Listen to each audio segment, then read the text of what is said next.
Hi, this is Christopher Daniel Barnes, your friendly neighborhood Spider-Man, and you're listening to the Canned Air Podcast.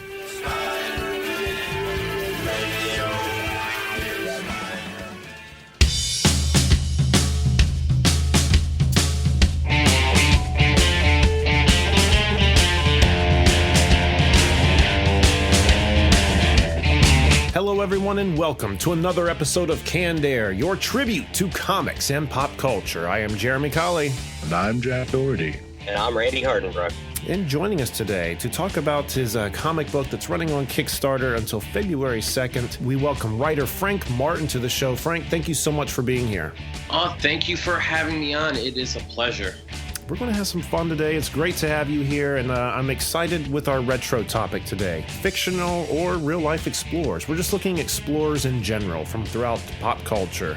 So this is going to be an interesting conversation. I don't think we've ever done any topic like this in our retro. Have we, Jack, or Randy, anything similar? No, nothing even close. I don't think recall. So interesting conversation awaits ahead, and then we're going to turn our attention over to Frank and talk more about polar paradox. But before we do any of that, don't forget to find us on Twitter at CannedAirPod and on Instagram at Canned_Air. And if you like what we're doing, go to CannedAirPodcast.com and hit that Patreon link there. And I got to tell you what, we've been putting some work into that Patreon page. There's a lot more stuff happening on there. It's all revamped, new prize tiers, the merchandise you can get, whole bunch of new shows, not only the Canned Air Patreon pod, but special projects, radio theater projects, unreleased episodes.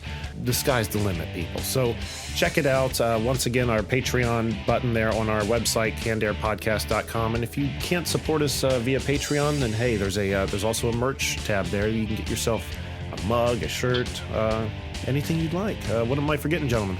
If you can't buy merchandise, go ahead and hop on and join Jack and I on Facebook, Twitch, and YouTube every Tuesday night. You can potentially win some. We do a quick little game show in the evening that allows our audience participation. And yeah, hop on, join us, and you might get yourself some sweet, sweet merch. There you go, just for winning a game. And just find another podcast along with ours to listen to. There you go. There you go. It's win-win, people. Win, fucking win. All right. Can't get this stuff anywhere else. That's the truth. That's the truth. All right, everyone, let's kick it off with this week's Retro Roundtable. Engage.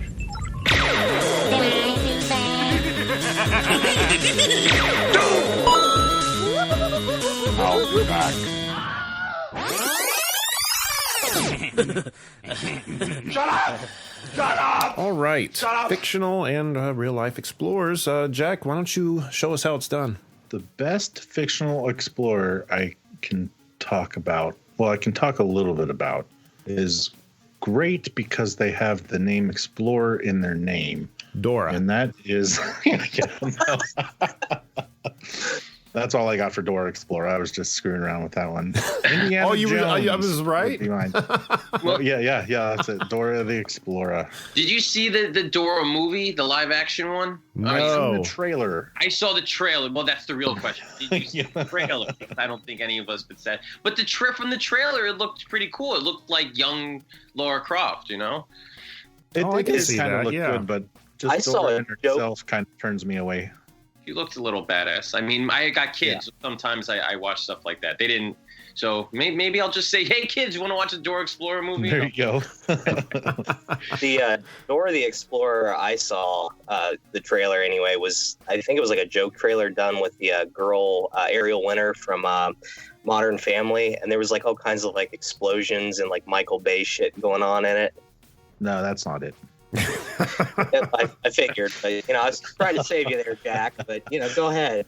No, there really is one. I've watched the trailer just because I was kind of curious. Yeah, I've seen the trailer. She's probably a lot older than what she's supposed to be in the cartoon, but I don't think they could really get someone that young to... Well, it looks like that, from what they were coming from, that kids show, and again, I've never seen the movie, nor do I know anything about Dora the Explorer, but it looks like somewhat of a successful adaptation to, the big screen. You see so many of these kind of shows that they try to put on the big screen and just don't work. Speaking of which, has anyone seen the Tom and Jerry trailer that's out? No, I've heard it was there, but I haven't gone to actually look at it. I'm too worried. Yeah, you should be. Yeah, that's how I figured. I love Tom and Jerry. I love Tom and Jerry. And when I saw that, a single bead of sweat ran down my brow. And after I watched it, I just went into a full-blown panic. I'm like, why do they do this? Why? It was actually just a tear, not a bead of sweat. It's who's the girl who played Hit Girl in the Kick-Ass films? Chloe. Yeah, I cannot remember her last name. She, Chloe Grace Moretz. Am I saying that right? That sounds right. You had just cut out. I couldn't hear what you'd said, but yeah, I think that is her name. And it's weird because it doesn't look like they're done in 3D. It's almost kind of like a more polished Roger Rabbit kind of thing, 2D animation. If I remember right, I was pretty drunk and it was late at night when I saw it, so I could. Maybe it doesn't even really exist. I don't know, but. I can imagine that thought process. Yeah, I'll watch this damn Tom and Jerry bullshit. Tom and Jerry just always have me laugh. I love Tom and Jerry, and I don't know. I guess I'd never considered Space Jam to be a great film, and it seems like over the years nostalgia has painted it bigger than it really is. But at the same time, that I think that could be considered, a successful Looney Tunes movie. No, the ones that came after it were. Much less. I think that was the last successful one. Last successful one. It certainly wasn't the last one, but well, yeah. Anyway, so Dora the Explorer, I had a successful one there, huh? It looks like it. You yielded about 5 minutes of conversation. That looks like a success to me. All right, let's turn our attention over to Frank. Favorite fictional or real life explorer? I don't know if this one counts, but when I think of exploring, one movie comes to mind, which is Stargate. So I think who's the doctor there? Dr. Daniel Jackson, who James Spader plays. There's nothing more exploration like than just walking into a wormhole that you have no idea where it goes to, and just seeing what's on the other side. Who's starting that again? I can't remember. Kurt Russell. In the movie or the show? The movie. I never seen the show. I really want to because it's on Netflix. But every time I get to it, it says 10 seasons. I'm like, oh my god. Yeah, it was on. So intimidating, isn't it? The show's really hard to get used to because the guy that Spader plays in the movie, you can't play James Spader in another movie. It's the same character. He tries to a little bit, but it's a little bit. It kind of takes you out of it because it's not him, and you knew that character from the movie because it takes place like right after. Why am I seeing the dude who played in Quantum Leap as in the Stargate TV show? Is that correct? No, MacGyver was... MacGyver! That's who it was. He was Kurt Russell. That was also about the same there. I mean, he's got kind of an attitude like he did. Kurt Russell's character did. I mean, they played the same person, but it was still kind of... It was a little bit of adjustment, but it was still a good show. The way that they brought history and like Greek gods and stuff of actually how that kind of came to be, because a lot of the aliens were named Thor and all that. So it kind of plays into history a little bit. Yeah. So it was like the same thing they did for Egyptian mythology for the movie they did for everything else. Well, it was mostly Egyptian, but they did have other ones like Norse gods and stuff like that, because there was a couple of different alien races. One was kind of like, if you know Star Trek, there was like a worm inside your body, which was a host. Yeah, I got screwed with Farscape, and I got screwed with Battlestar Galactica on Netflix. Because I had never seen either, and I started watching them, and I got to like the last season with like 4 episodes left, and then they yanked it from the show. Stargate was so good too. At least so I don't want to feel how the fans were when it was actually on air, and they just canceled Farscape out of nowhere. But then they brought it back for another season and finished it up. Yeah, I got lucky during the pandemic. I discovered that Farscape and Battlestar Galactica, I think, were both on Amazon Prime. So I'm like, this is a perfect time. I'm stuck at home. I can finish them. They were both good. Heck yeah, they were good. Yeah, I think I would like to kind of try that, but at the same time, if I saw 10 seasons, and I'm guessing those are like hour-long episodes too, right? Yeah, and probably like 30 episodes in each season too. Yeah, so fuck no. I'll just take your word for it. All right. I guess I'll go next. How about Scrooge Mcduck? That's an explorer now. And yeah, I knew he'd be showing up. What I love about Scrooge is just the brass balls that Duck has. When it comes to a treasure or anything that he's after, it doesn't matter what stands between him and that goal. Like, he just is always like brass balls, like heading toward his objective. And, you know, mummies and like it, you know, old not demonic, but entities, just all kinds of, you know what I'm talking about. You know, the kind of shit from DuckTales that they used to get into, or the Scrooge comics, like all kinds of mythical kind of stuff. But, yeah, when it come to that money, Scrooge was on track. Well, that's what I love about him, is because, he is very brave. He doesn't take any shit, but he doesn't do it from a place of warmth and kindness. He does it out of pure greed. Exactly. And he's such an original character for that reason too, because you know, especially nowadays, all these characters have to have some underlying kind of good character if they're the show you're watching. And I guess like in the cartoon, you know, there were times I guess he would let the fortune slip to save Huey, Dewey, and Louie's annoying asses, but in the comics, he seemed much more out for himself. Yeah. It's so weird that he came from A Christmas Carol too, pretty much. Be that much of a, I guess you can almost call him hero. Say what? Scrooge Mcduck. You really didn't know him other than being in the Scrooge in the Christmas Carol, Mickey's Christmas Carol. I guess like maybe our age range would. I mean, Scrooge comics were like the shit, you know, back in the day and for years. That's probably just the first time I guess our age range probably would have got a view of him before DuckTales, right? Yeah. Yeah. I want to watch some DuckTales. All right. Let's go over to Randy. All right. So for my first pick, I'm going to throw out the crew of the SeaQuest DSV 4600. Oh, boy. I barely remember that show. Star Trek Underwater. Yeah, exactly. Star Trek Underwater. So I don't know if Jeremy and Frank are familiar with it, but so it was pretty much like Star Trek Underwater, but it was a series back in the early 90s, I think 93 or 94. But Roy Schneider was the captain. Jonathan Brandis was the teenage computer genius on board. But the whole premise of the show was that in the far-off year of 2018, all the landlubbers screwed up basically the world's supplies of raw materials. So they started colonizing under the sea. Basically, this crew of SeaQuest their sole responsibility was to basically maintain order through those colonies, as well as search for resource stuff in the depths of the ocean. It was a pretty good show. I think Roy Schneider was only on for one season, and then they replaced him with Michael Ironside for the subsequent 2 seasons. Yeah, it was it's like, pretty wow, much. We've depleted Earth's resources. Better live underwater now. So yeah, you got 2 options: either get the hell off the planet or go underwater. What was it called again? SeaQuest. Oh, SeaQuest. Yeah, duh. They had dolphins that wore, what was it, like special harness or a helmet that you could understand and you could talk to them. They can talk. Yep. Sharks with freaking lasers on their heads.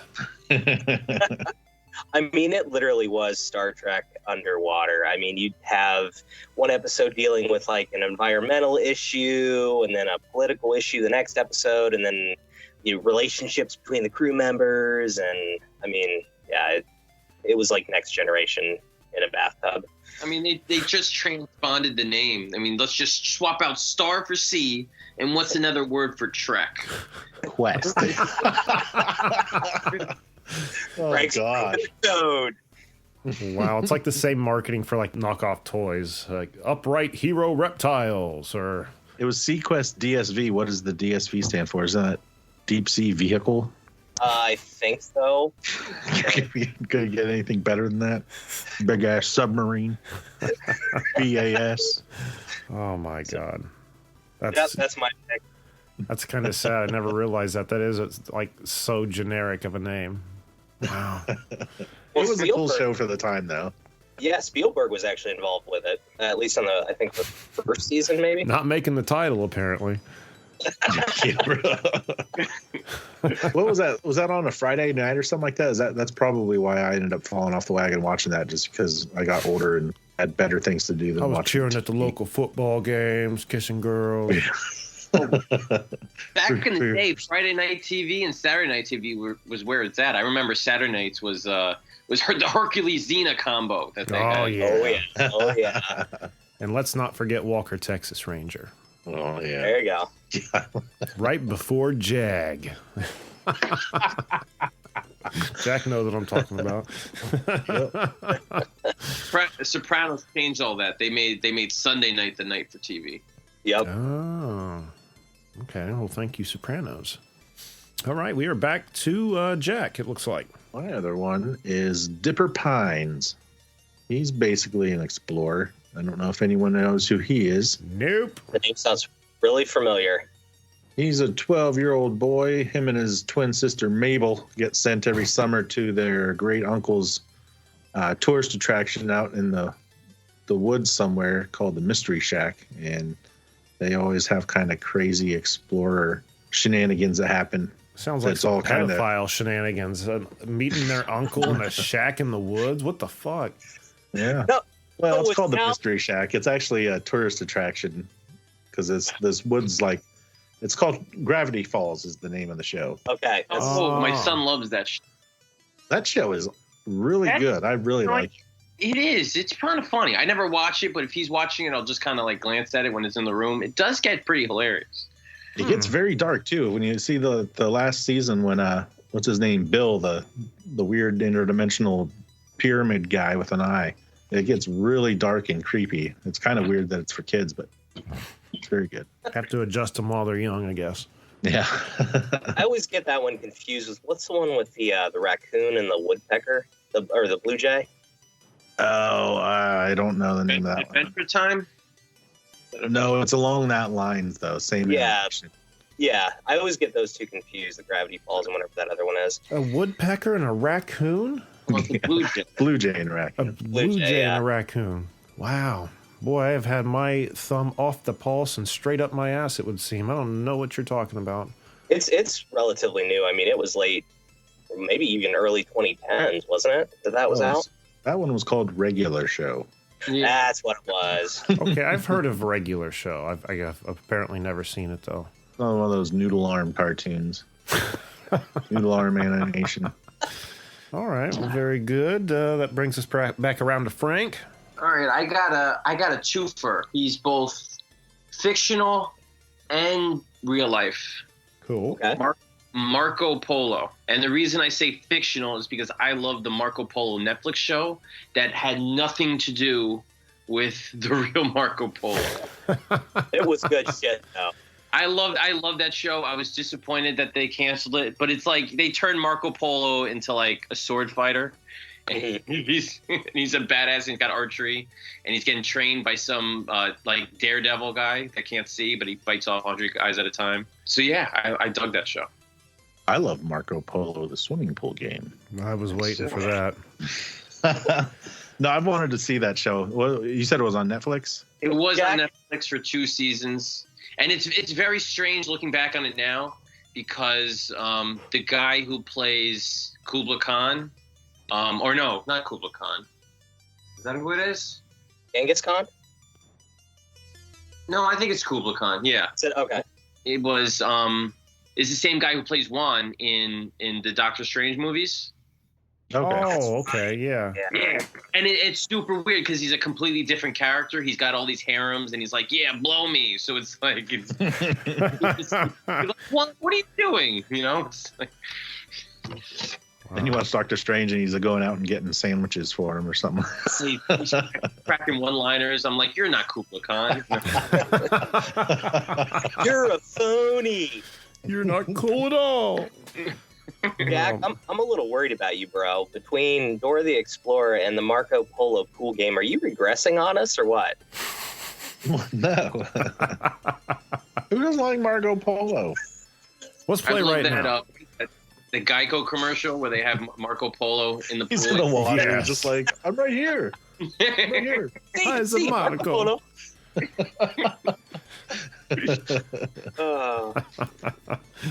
Those commercials were funny. All right. Let's see. I guess the next one I would have would be, how about that the cruise in the Alien movies? Oh yeah. They explored. They ventured up their way. I don't even know what was the name of the planet? Shit. Some like letters and numbers. I don't think it had an actual name. Okay, it's been so long, but I just think of those guys having gone all that way just to be a alien buffet. Mm-hmm. Well, let's do the old Google and I'll find out what the name is. There you go. Now, the second Aliens movie was more of an action movie, though, right? Because they knew where they were going on that one. They just wanted to blow shit up. It was the same planet. Yeah. Was it? Okay. And Prometheus as well, obviously. My internet's not cooperating with me. Don't wait on my account. I'm actually looking too. I'll just spout it out randomly whenever I find it. Jack, get your dictionary. Go. So it's a race. I give up. Damn it, I had myself on mute. LV426 is the name of it. Here you go. Nobody's listening to me. And then I realized I had my thing on mute.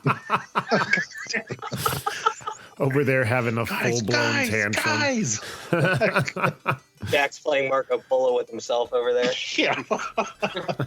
No one was playing with me. Why is nobody saying Polo back? Oh, my Lord. All right. Randy, what you got, sir?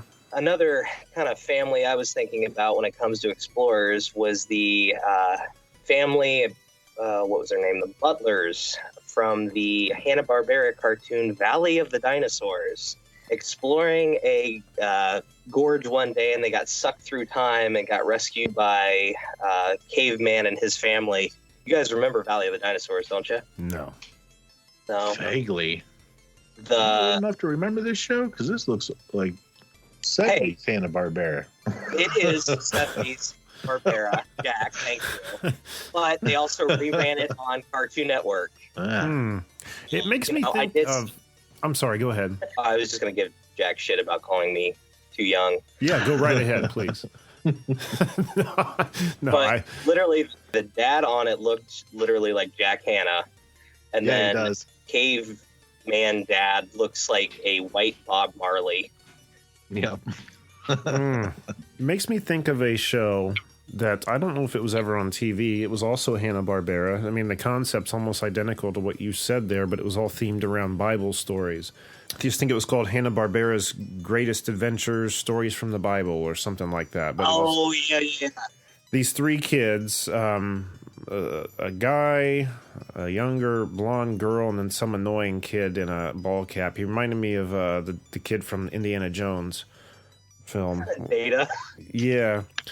But, you know, like they were in Egypt digging around, got sucked through some portal. And so, you know, one episode is they're at the Daniel and the Lion's Den story. Another one, they're at the Noah's Ark. And you get to see it through their eyes firsthand, just what happened. Yep, I watched those too, Jeremy. I know right what you're talking about. But back in the days when they were trying to instill Christian values into our home. Yeah. And ripping off decent concepts. Right. Well, as long as they're ripping themselves off, then whatever. Well, at least my show had cavemen and dinosaurs. True. Much more appealing than the Bible. Much more appealing than the Bible. And was available in the 90s. Jack. It almost reminds me of Land of the Lost, kind of, but that was a good old live action show. Concept. Oh, they weren't so much explorers. The Land of the Lost in the 90s when they redid it? No, I didn't even watch it. Didn't that have like some creepy guy and like a... Oh, shit. He almost looked like a troll doll. They had this baby dinosaur, like upright walking thing that was with them all the time. I can't remember, but it was kind of a fun show. They were like in this Jeep Cherokee and got sucked through time, and they were back in prehistoric ages. So like all the power and energy they had was coming off this one car battery, and they had to limit it, and you know what I mean? But yeah. Man, I wish I could remember what that ugly fucking thing was that always ran around with them. Maybe the original version's what you're talking about. But yeah, they redid the show in the 90s. And no, there was the baby dinosaur, but there's also like a midget Sasquatch that ran around with them too. You mean a little person Sasquatch? You were responsible for naming these characters. Hang on, I gotta look this up. I'm looking it up. Stink is his name. Bright baby dinosaur thing, mini Sasquatch. Oh, midget Sasquatch. Okay. We were both right. Yeah, you're right. They were both there. There's a picture of them side by side. The little hairy boy and the dinosaur. That's all I got. Man, this is taking me back, though. I remember a movie. I can't remember the name, but I played the video game all the time. It was about like kids, and they had a remote, and there was a TV show about dinosaurs, and they got sucked into the TV with the dinosaurs. Was that a real thing, or did I dream that up? Oh, that sounds really familiar. It does sound familiar. Because I can almost see them getting sucked into the TV now that you mentioned that. And they had like a remote. There was like some super special remote, and they got what was this? And I played the video game all the time on Super Nintendo. It wasn't Captain N, was it? No. I'm just gonna Google random words and maybe it will pop up. TV. Yeah, it was like 3 or 4 kids, right? It's 2. I think it was 2, like an older sister and a brother. No, I'm looking myself now. I'm also curious. Video. Yeah, no, that's bugging the crap out of me because I know what you're talking about. It's one of those things like, is this a dream or did this show actually exist? I think it was a movie. Adventures in Dinosaur City? Yeah, that sounds familiar. It's on IMDb. It's a 1991 release. Oh, this does look familiar. It has like a T-Rex and like a Fonzie jacket on the front and shit. That does sound familiar. Yeah. Long before there were turtles, the world was ruled by dinosaurs. Adventures in Dinosaur City. And there's a little Hitler dream of a child, blonde hair, blue eyes, doing a high five to a T-Rex in a Fonzie jacket who's backed up to looks like a Triceratops who is also wearing some form of clothing, giving the thumbs up. And then, of course, you got the Dinosaurs TV show. Oh, damn. The 90s was full of anthro dinosaurs. Yeah. What was that? I don't know. I mean, dinosaurs are always cool. I just think they were, just like this movie poster said, they're not turtles. Everyone was trying to be the next popular reptile. But yeah, no, dinosaurs were really being pushed hard. You remember Denver, the Last Dinosaur? That was like a... Oh, God, yeah. Cartoon about the very last dinosaur was here in our world, and somehow he played guitar. I think that motherfucker had a Fonzie jacket, too. Yeah, he did. Yeah. And sunglasses and a skateboard. Wow. Then that Full Moon movie, Prehysteria, that was for kids, where they had the dinosaur eggs and they hatched the little baby dinosaurs. Oh, it wasn't yeah. full, but it was like the dude, kids. I forgot about that movie. Holy shit. What was it was Full Moon, but they had like kids brand of movies, and I forget what it was called. Yeah, I know what I can't remember that, but no idea. Oh shit, yeah. My favorite anthropomorphic dinosaurs are still the dinosaurs. Yes. Dinosaurs. I don't even remember them. That theme song rocks. Wasn't there something called Dino Riders too? Mm-hmm. Oh yeah. If there wasn't, then somebody should make it. Right. Dino Riders, they were just slaves carrying weapons for the humans, pretty much. Dinosaurs were actually alien dinosaurs. It was the herbivores versus the carnivores, basically. Mm-hmm. Yep. And why the hell not? Why not? Man, I've got a lot of research to do. I've never had an episode have me reaching for my phone so much as this one. And I love that. Because we learned something. There was a hairy child alongside the upright dinosaur. And It's more like apparently you relearned something, because this was information you already had that you kind of now needed to confirm. true. But it wasn't until now that I realized, I guess how the Fonzie really was the epitome of cool. I mean, if they're like, dress that fucking dinosaur up like the Fonz and we've got some money in our pockets, boys. Wow. I think we know better, though, here at Canned Air, don't we? Oh yes. Absolutely. The Fonz ain't cool. Not anymore. Little inside jokes there, but anyway, let's get right past it. Unless anyone else had any other contributions to Explorers. Nope, I'm tapped out. Yep. All right. Well, with that, let's turn our attention over to Frank and talk more about Polar Paradox. Frank, thanks so much for being here. I hope you're having a good time, man. I am, but now this is... I got tough shoes to fill. We just talked about dinosaurs for 30 minutes, so I don't... Not just dinosaurs. Dinosaurs in leather jackets, my friend. Good luck. Riding around doing ollies and kick flips and shit. Yeah, you do have some big shoes to fill. But so, right, let's talk about this book, man. Polar Paradox. It's on Kickstarter going till February 2nd. It looks like you've already met your goal and then some. So already huge congratulations to you, sir, for that. So Thank you. Can you tell our listeners a little bit about Polar Paradox? Sure. Polar Paradox is about a group of scientists off the coast of Antarctica that go missing. They're charting out some waters down there that nobody's ever been to before. This takes place in the near future. And then a bunch of rescue divers going after them. And it's treacherous, full of gigantic sea creatures that they have to fight off, and searching for these scientists. And it's no Sequest, but I think it's... Get out of my head, man. I was just sitting here trying to think of a Sequest joke because I was like, man, you did such a better job at the title than they did. Well, thank you.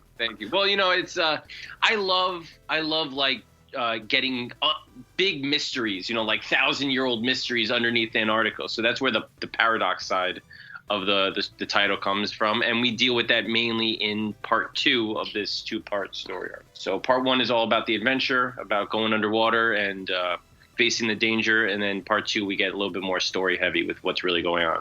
I gotta say, you sent us a copy of it, and dude, it looks awesome. The story's engaging. I mean, poor Greg, but damn, it's a good book, man. Thank you, I appreciate that. Now, when you were saying part 1 and part 2, are these going to be the only 2 parts of this story, or is this just the beginning of what's to be an ongoing story? My co-creator and I, we originally set out to make a 2-part story. That's it. But I have a habit of just like leaving things open.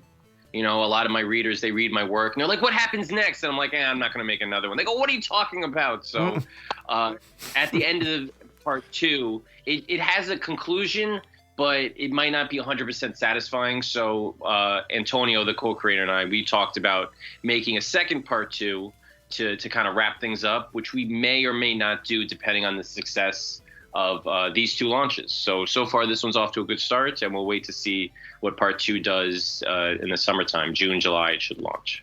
So how did this concept then come to be? Like, what was the inspiration for this? Was it Sequest? It was 100% Sequest, and no, I've never seen Sequest. I never even heard of it before today. So, okay. But where did this come from? So I am a huge National Geographic guy. I have a subscription.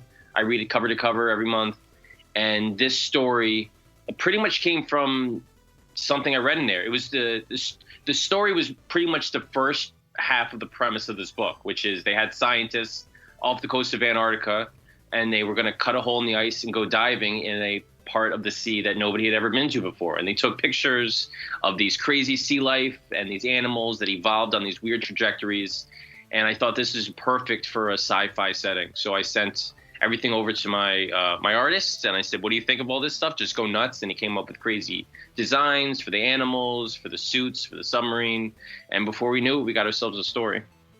It is such an interesting, scape to put a story in, because you're absolutely right. I've seen those same kind of shows, and I remember one in particular where they were just under, I don't remember where they were exactly, but if not Antarctica, somewhere very like it, and they were under the ice and discovering, new forms of like this like micro, like krill and shrimp that they never even knew existed. It's just cool what can exist out there, even to this day, without our knowledge. You know what I mean? Yeah, one of the images that really captured me, and you don't see it in part 1, but I feature it heavily in part 2, is that anemones, those crazy little plant things that are actually animals. Yeah. And so the pictures that they were taking down there was they were frozen in ice. Their half of their bodies were frozen, yet the things were alive. They were still living down there, eating, and they're just half frozen. So I'm like, that's kind of crazy. I never would imagine that could be possible. So yeah, they're tons.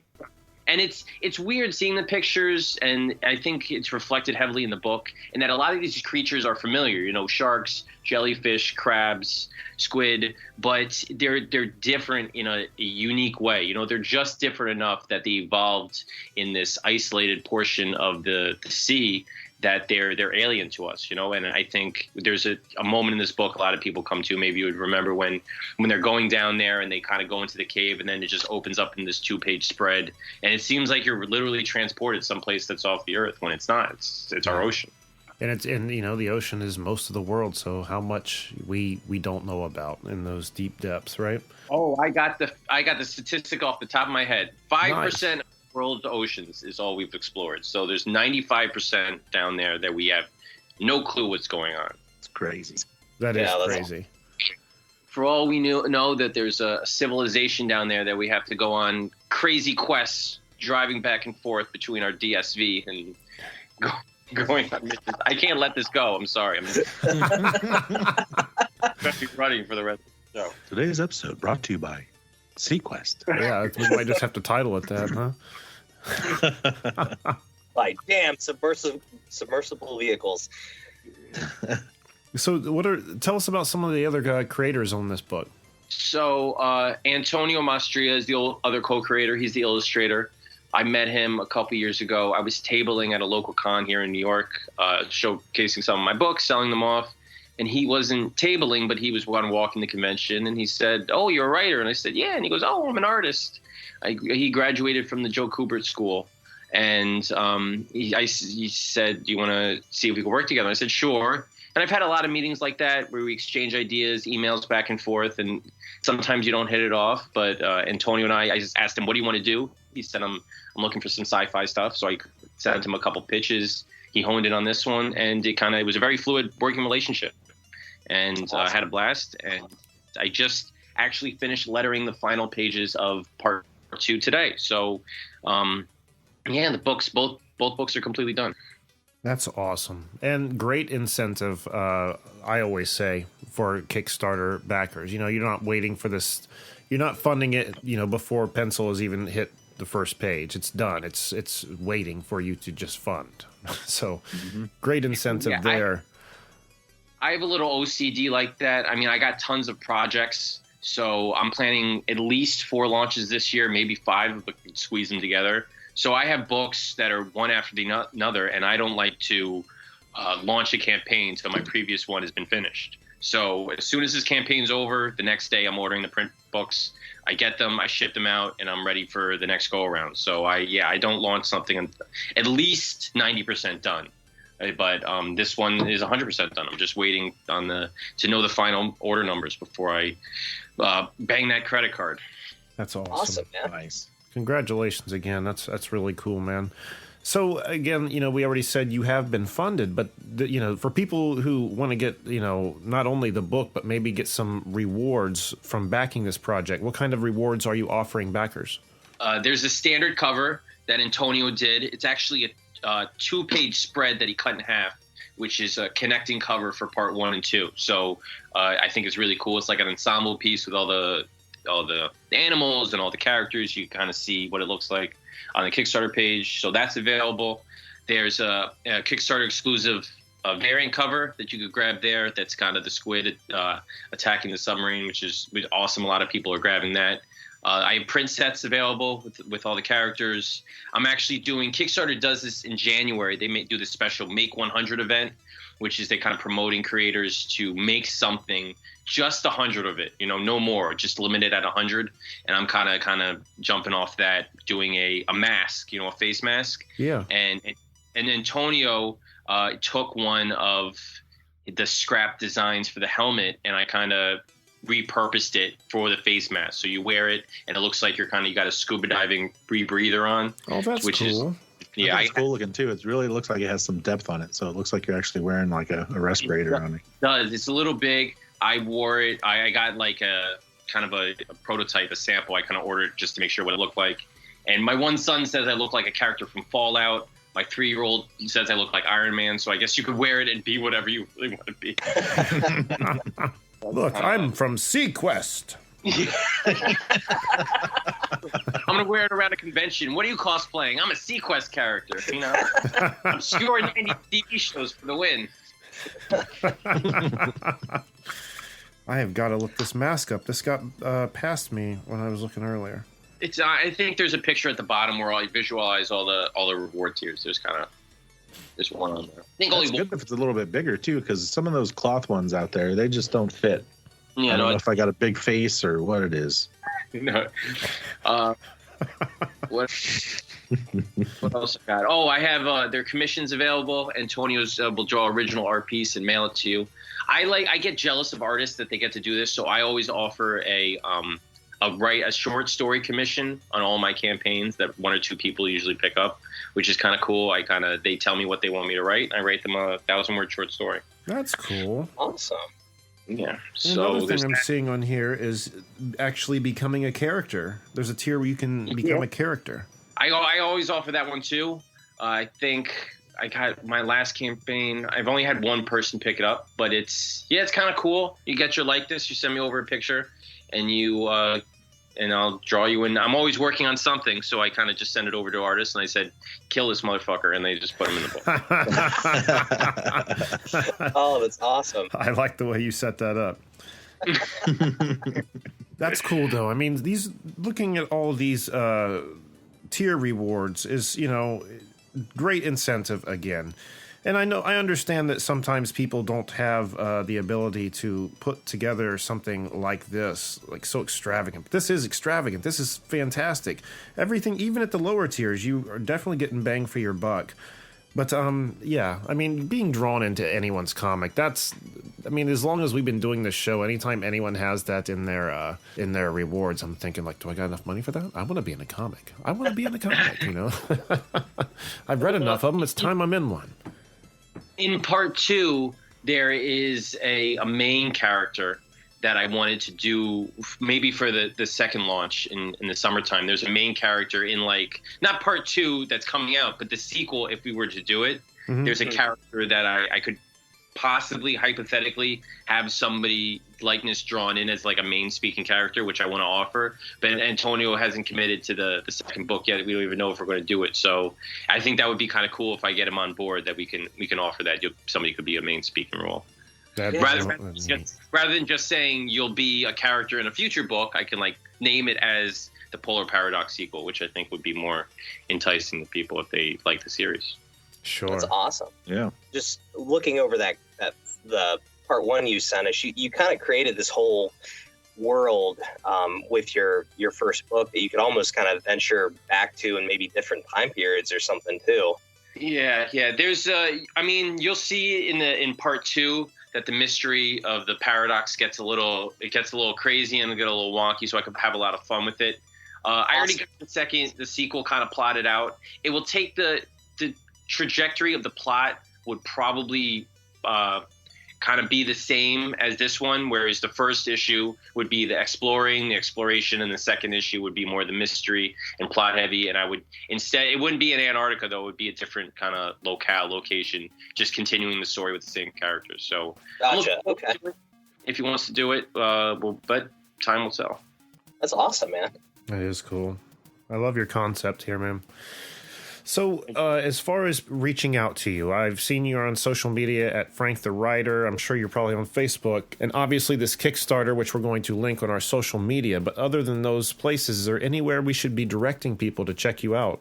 I'm Frank the Writer on everything. So franktherewriter.com is my website.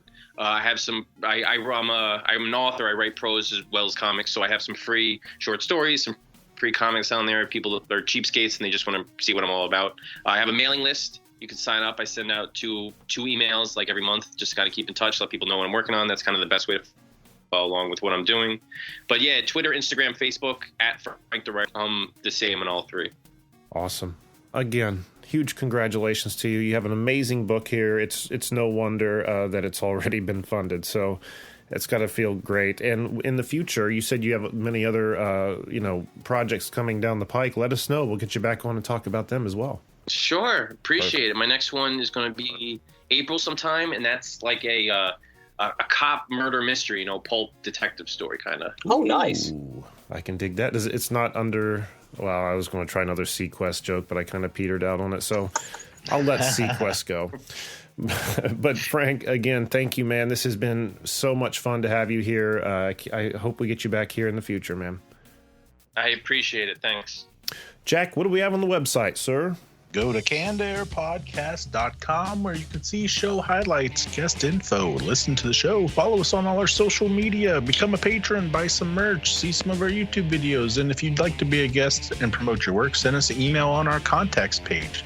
And if you'd like to watch Sequest DSV, you can find it on the Peacock app.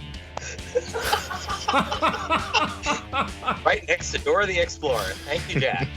It's like he was in the listener's head, because I'm sure they were sitting there going, where can I watch Sequest? Where can I find it? Hey, and you know what? If you're watching Sequest, go ahead and look up Frank and get his book, because it is a hell of a lot better than Sequest ever will be. Yeah, just turn off Sequest and go back Polar Paradox, people. Trust us. Trust us. Have we led you astray thus far? Well, maybe we have. It's yet to be seen. But until then, just follow us on Twitter at CannedAirPod and on Instagram at canned_air. And then once again, that Patreon page is, I know we were barking about it for about a year. Like, oh, we're going to redo it. We're going to redo it. It's actually been done. It has been done. 6 tiers. Full of content, merchandise that's exclusive to the Patreon. Yeah, you can go to our merch store and get a shirt or a mug, but the only way to get the shirts and the mugs and the what else is on there? The hoodies, long sleeve shirts, face masks, all kinds of shit on there. Not shit. Canned Air the face mask.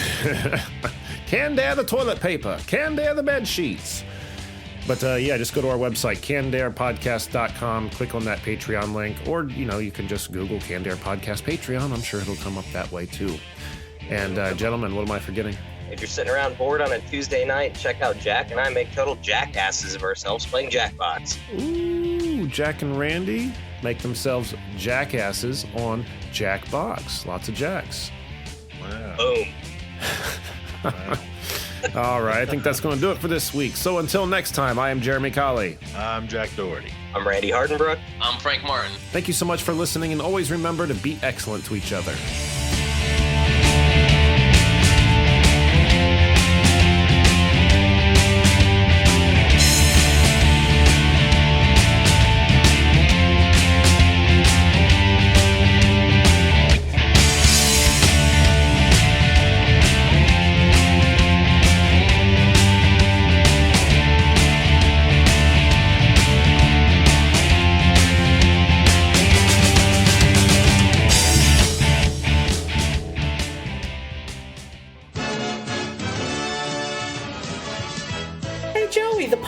Watch me ice skate.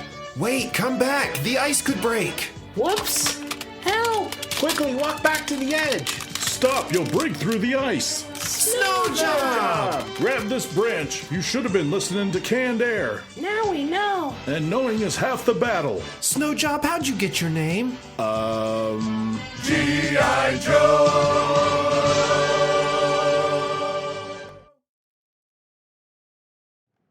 And if you can't buy merchandise for us either, or for yourself, let me start that over.